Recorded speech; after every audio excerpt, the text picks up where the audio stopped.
CPIML 3 పార్టీల ఆవిర్భావం 3, 4, 5 తేదీలో జరిగే సభలకు పోస్టర్ ఆవిష్కరణ, పాంప్లెట్ ఆవిష్కరణ. CPIML PCC, CPIML revolutionary initiative, CPIML Prajapantha పార్టీలు ఏవైతే ఈ 3 పార్టీలు కలిసి పనిచేస్తామని చెప్పని ఒకే పార్టీగా ఒకే వేదికపైకి వచ్చి పనిచేస్తామని చెప్పనేది చాలా హర్షించదగిన విషయం.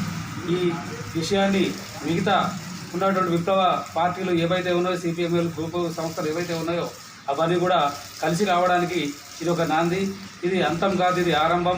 ఏనాటికైనా కానీ విప్లవ శక్తులు ఏకమైన రోజే ఈ పాలక వర్గాలైనటువంటి బూర్జువా పార్టీల పాలక వర్గం పతనం కాక తప్పదని చెప్పి ఈ సందర్భంగా మేము తెలియజేస్తూ, రేపు జరగబోయేటువంటి ఖమ్మంలో 3, 4, 5 తేదీల్లో జరిగేటువంటి మహాసభలను కార్మికులు, కర్షకులు, మేధావులు, విద్యార్థులు అందరూ విజయవంతం చేయవలసిందిగా సిపిఎంఎల్ ఇనిషియేటివ్ ఆర్ఐ కోరుతున్నది.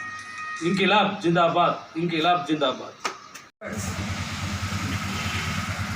రేపు అంటే మార్చి 3వ తారీఖు నాడు ఖమ్మంలో జరిగే విప్లవ కమ్యూనిస్టు పార్టీల 3 పార్టీల ఐక్యత మహాసభలను విజయవంతం చేద్దాం. వేలాదిగా తరలి వెళ్దాం. CPIML ప్రజాపంత, CPC, CPIML revolutionary initiative 3 పార్టీల ఐక్యత మహాసభలు అఖిల భారత స్థాయిలో జరుగుతున్నాయి. ఈ సభలను విజయవంతం చేయాలని మేము అన్ని రంగాల ప్రజలకు, ఉద్యమకారులకు, విప్లవ శక్తులకు విజ్ఞప్తి చేస్తున్నాం. దీనిలో ప్రధానమైన ఉద్దేశం, దేశంలో దుర్మార్గంగా కొనసాగుతున్న మోడీ మతోన్మాద నియంతృత్వ ఫ్యాసిస్ట్ పాలనకు, దాని వెనుక ఉన్నటువంటి ఆర్ఎస్ఎస్ శక్తుల దుర్మార్గాలకు, ముఖ్యంగా ప్రభుత్వ రంగ సంస్థలన్నింటినీ ప్రైవేటు పరం చేసి కార్మిక వర్గ హక్కులను కాలరాసి 4 లేబర్ కోడ్లుగా మార్చినటువంటి దుష్టత్వానికి వ్యతిరేకంగా రైతాంగ సమస్యల పరిష్కారం కోసం, మెజారిటీ ప్రజల సమస్యల పరిష్కారం కోసం, అందులో భాగంగా లౌకిక రాజ్యాన్ని, భారత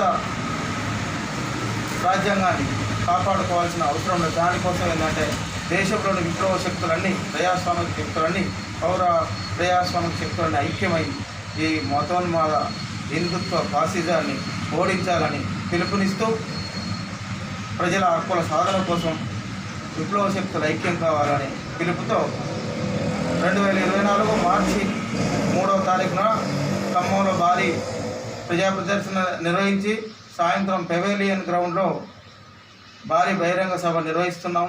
ఈ విప్లవకారుల ఐక్యత మహాసభలను విజయవంతం చేయవలసిందిగా సిపిఐఎంఎల్ రెవల్యూషనరీ ఇనిషియేటివ్ తెలంగాణ రాష్ట్ర కమిటీ, ప్రత్యేకంగా మంచిర్యాల జిల్లా కమిటీ ఆధ్వర్యంలో జరిగిన ఈ సభల సందర్భంగా మేము ప్రజలందరికీ పిలుపునిస్తున్నాం. కామ్రేడ్స్ అందరికీ విప్లవాభివందనలు. ఈరోజు మంచిర్యాలలో సిపిఐఎంఎల్ రెవల్యూషనరీ ఇనిషియేటివ్ జిల్లా స్థాయి కార్యకర్తల సమావేశం జరిగింది. ఈ సమావేశంలో పాల్గొన్నటువంటి ముఖ్య కార్యకర్తలందరికీ విప్లవాభివందనాలు. మనం వచ్చే ఆదివారం నాడు ఖమ్మంలో మార్చి 3, 2024 రోజున భారీ ఊరేగింపు బహిరంగ సభ నిర్వహిస్తున్నాం. 4వ తారీఖు, 5వ తారీఖు సభలు జరుగుతాయి. ఇది ఏమిటి అంటే కమ్యూనిస్టు విప్లవకారుల ఐక్యత సభలు జాతీయ స్థాయిలో జరుగుతున్నాయి, అఖిల భారత సభలు. దీంట్లో CPIML revolutionary initiative, CPIML ప్రజాపంత, PCC, CPIML 3 విప్లవ పార్టీలు ఐక్యం కావడం అనేది ఒక విశేషంగా చెప్పుకోవచ్చు. ఇప్పటి వరకు దాదాపుగా నక్సల్బరీ మూమెంట్ తర్వాత అనేక కారణాలు, సిద్ధాంత విభేదాలు, ఇతరత్ర సమస్యలతోటి కామ్రేడ్స్ చీలిపోవడం జరిగిపోయింది. ఆ తర్వాత సిపిఐఎంఎల్ ఆర్ఐ పార్టీ 1 సంవత్సర కాలంలో తాను తీసుకున్న నిర్ణయాన్ని అమలు చేయగలిగింది. విప్లవ పార్టీలను ఐక్యం చేసి అఖిల భారత స్థాయిలో పార్టీని ఏర్పాటు చేయాలని ఒక ప్రయత్నం అమలైందని గర్వంగా చెప్పుకోవాల్సినటువంటి రోజు. ఒకవైపు ప్రజల శత్రువు, ప్రజలను అణచివేసేవాళ్ళు, ప్రజలను దోపిడీ పీడనలో గురి చేసేవాళ్ళు ఐక్యమవుతూ అధికారం కోసం పాకులాడుతూ వాళ్ళు ముందుకు సాగుతున్నారు. ఇంకొక వైపు మనం విప్లవకారులం ఏంటంటే ఐక్యం కావాల్సినటువంటి అవసరం. ఇవాళ ఎందుకు ఐక్యం కావాలి? కమ్యూనిస్టులతో సమానంగా బీజేపీ మొదలైంది. ఫ్యాసిస్టు ఆర్ఎస్ఎస్ దాన్ని ఎన్నుకున్నటువంటి మతోన్మాద శక్తులు దేశంలో అధికారంలోకి వచ్చారు. ఏది కేంద్రంలో అధికారంలో వచ్చి 2 దఫాలుగా అధికారం వచ్చింది. నానా మాటలు చెప్పారు. మోడీ గారు చాలా విషయాలు చెప్తున్నారు. బీజేపీ ప్రభుత్వం చాలా హామీలు ఇస్తున్నది. మేము ఇట్లా చాలా ప్రజలకు సేవలు చేస్తున్నాం, ప్రజలకు బాగు చేస్తున్నామని చెప్తున్నారు. కానీ వాస్తవానికి కొన్ని ప్రశ్నలు వేయవలసిన అవసరం ఉంది. మోడీ గారు వచ్చిన తర్వాత ఆయన చెప్పిన ఏంది? 9 ప్రశ్నలు ఉన్నాయి. నల్లధనం తీసుకొస్తా ఉన్నాడు, అందరి బ్యాంకుల ఖాతాల్లో డబ్బులు ఇస్తాడు. మరి నల్లధనం ఏం జరిగింది? తెల్లధనంగా మారిపోయి కుబేరుల జేబులు నింపింది. ఒకటి. మరి పేదవాళ్ళకి ఏమైనా వచ్చిందంటే ఏం రాలేదు. అట్లాగనే దేశంలో పెద్ద చారిత్రాత్మక పోరాటం జరిగింది.